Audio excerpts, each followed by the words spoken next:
I think there's a very unique approach that I kind of stumbled on that I'm really recommending to other documentary filmmakers who want to accelerate the path to social change. And that's basically using the policymaker or the change maker as a collaborator. If you bring them on in the beginning, they're able to give you, for lack of a better word, a shot list of what they need to see in order to provide the visible evidence that they require to come up with progressive new policy.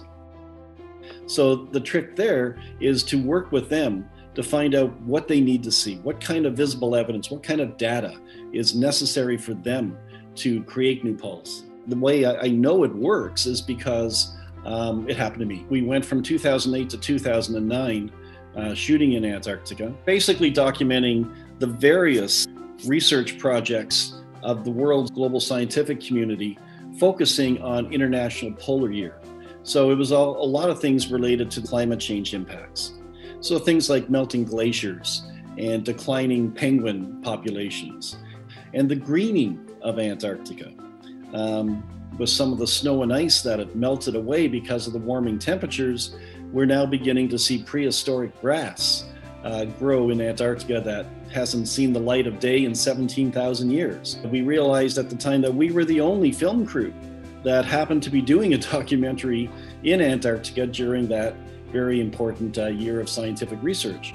So when we got back, we got a phone call from the United Nations. They invited me to come to the conference and present the film and kind of act as a surrogate for the scientists and talk about what I experienced while I was shooting down there and answer some of the questions that come up in the film. And because it works so well, using film as a data delivery system at these policy conferences, they asked me to do it again year after year.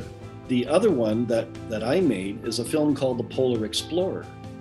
And that was presented at the subsequent 2010 Climate Summit in Cancun, Mexico.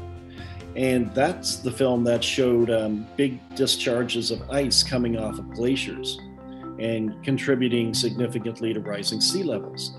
Well, when the policymakers there at that conference saw that footage, they immediately came up with a policy that's known as Enhanced Action on Adaptation, Section 2, Subsection 25. I don't have to be the only one, right? All other documentary filmmakers can do that, and not just with the United Nations, but with your own ministries here in Canada or government departments in the States or anywhere else in the world.